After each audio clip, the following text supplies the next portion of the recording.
Hello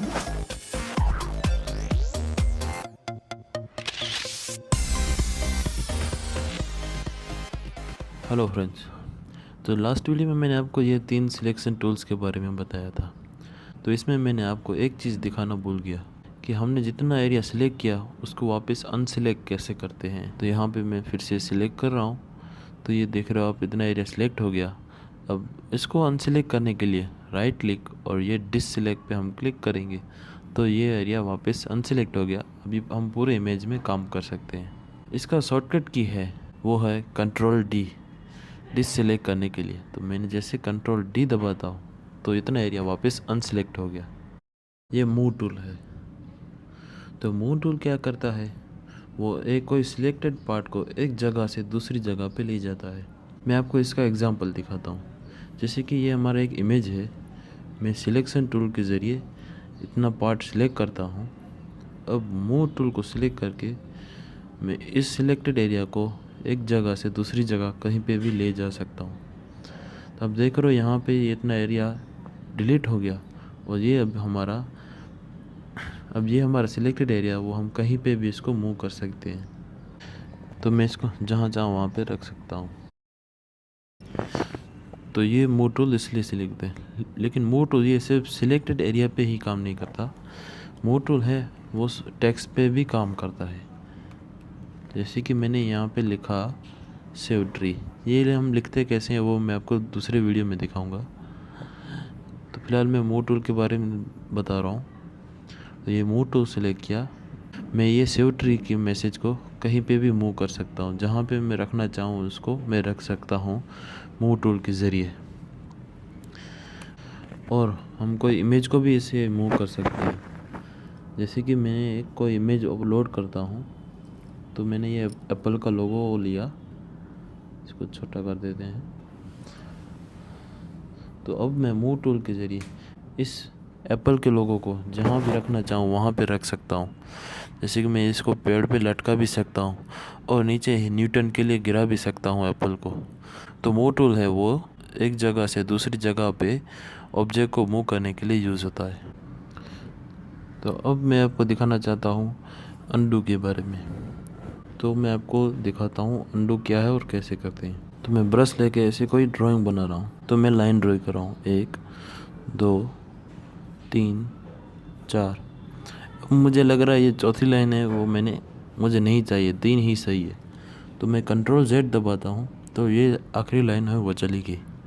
लेकिन अगर मुझे वापस चाहिए तो मैं फिर से कंट्रोल Z दबाऊँगा तो वो लाइन वापस आ जाएगी।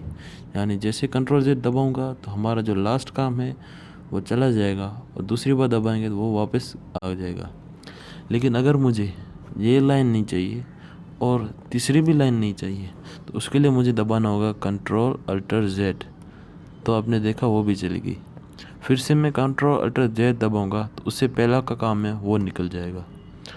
अगर मैं फिर से दबाता हूँ तो अब कुछ नहीं हो रहा है, क्योंकि मैं फ़ोटोशॉप की हिस्ट्री की सेटिंग है वो 3 पे रखी गई है। तो आपने देखा सिर्फ 3 ही लाइन गायब हुई। तो ये सेटिंग चेंज करना ना भूलें। अगर आप कोई भी काम कर रहे हो तो कोई काम करने से पहले आप ये सेटिंग चेंज कर लो हिस्ट्री की। वो सेटिंग कैसे चेंज करते हैं, तो फ़ोटोशॉप में जाके प्रेफरेंसेस में जनरल में जाइए और यहाँ पे परफॉर्मेंस में जाइए। तो ये देख रहे हो आप, हिस्ट्री स्टेटस है उसको वो 1000 पे रख दीजिए और ओके दबा दीजिए। तो अब क्या होगा, मैं ऐसी 1000 काम को रीडू कर सकता हूँ। तो ये सेटिंग चेंज करना ना भूलें। मेरी फ़ोटोशॉप की हिस्ट्री सेटिंग 3 तक थी तो 3 अंडू हुए, लेकिन अब ये अंडू नहीं होगा। तो ये मेरी इमेज है वो ख़राब हो गई। तो मैं अब अंडू करके नहीं निकाल सकता। तो ये सेटिंग चेंज करना ना भूलें। नेक्स्ट टूल है वो है क्रॉप। तो क्रॉप के बारे में शायद आप सब जानते होंगे, क्योंकि फेसबुक या व्हाट्सएप पे हम जो प्रोफाइल पिक्चर रखते हैं तो शायद हर कोई क्रॉपिंग तो यूज़ करता ही होगा। लेकिन फिर भी मैं आपको थोड़ा बहुत इसके बारे में बता देता हूँ। तो क्रॉप पे वो इमेज को काटने के लिए यूज़ होता है। तो यहाँ पे मैं माउस को क्लिक करके जितना चाहे उतना मैं एडजस्ट कर सकता हूँ। जितना चाहे मैं उतना एडजस्ट करके यहाँ पे जो राइट क्लिक करूँगा तो आपने देखा ये इमेज कट हो गई, बाकी की इमेज है वो पूरी चली गई और हमारी सिर्फ इतनी ही इमेज रही। इसको मैं और छोटा करना चाहूँ तो यहाँ से भी मैं इसको ऐसे जैसे चाहूँ वैसे इसको मैं छोटा कर सकता हूँ और राइट पे क्लिक करके वो इमेज कट हो जाएगी। और इस क्रॉप में हम फ़ोटो को रोटेट भी कर सकते हैं। जैसे कि मैं यहाँ पे माउस को बाहर ले जाता हूँ तो ये कर्सर का सिंबल है वो चेंज हो गया। अब मैं क्लिक करके जैसे ही मैं इसको मूव करूँगा तो आपने देखा हमारा फ़ोटो है वो रोटेट हो गया। तो ऐसे हम फ़ोटो को रोटेट भी कर सकते हैं और क्रॉप भी कर सकते हैं इस क्रॉपिंग के ज़रिए। तो मैं अब Ctrl+Z दबा के सब काम को अनडू कर देता हूँ। नेक्स्ट है आई ड्रॉपर टूल। वो कलर सिलेक्ट करने के लिए यूज़ होता है। जैसे कि मेरा अभी ब्रश का कलर है वो है ब्लैक है। ब्रश के बारे में आपको नेक्स्ट वीडियो में दिखाऊंगा। फ़िलहाल आपको समझने के लिए मैं बता रहा हूँ कि मेरे ब्रश का कलर है वो अभी ब्लैक है। तो मैं जैसी लाइन बनाता हूँ वो ब्लैक कलर में हो रही है, लेकिन मुझे अब इस कलर में ब्रश चाहिए। तो ये कलर हम कैसे सिलेक्ट कर सकते हैं? तो ये कलर सिलेक्ट करने के लिए हमें आई ड्रॉपर टूल की ज़रूरत पड़ेगी। आई ड्रॉपर टूल को सिलेक्ट करके मैं जहाँ पे सिलेक्ट करूँगा तो आप देख रहे हो एक राउंड सर्कल है, उसमें जो नीचे ब्लैक है वो ये दिखा रहा है कि हमारा अभी जो ब्रश का कलर है वो ये है, तो ब्लैक है। और ऊपर जो है वो ये दिखा रहा है को जो अब हम सिलेक्ट करने वाले हैं वो ये कलर है। लेफ़्ट क्लिक दबा के हम कोई भी कलर सिलेक्ट कर सकते हैं। देखो यहाँ पे मैं जैसे ऊपर ले जा रहा हूँ तो ये एकदम डार्क ब्राउन है, गोल्डन, जहाँ जहाँ पे हम मूव करेंगे ये वो कलर दिखाता जाएगा। तो ये जैसे ही मैंने क्लिक छोड़ा तो ये कलर चेंज हो गया। अब मैं ब्रश लेता हूँ तो आप देख रहे हो ये वही कलर है जो हमने आई ड्रॉपर से सिलेक्ट किया। तो इससे ये होता है कि हमारा काम है वो इजी हो जाता है। इससे ये होता है हमें कलर मैच नहीं करना पड़ता।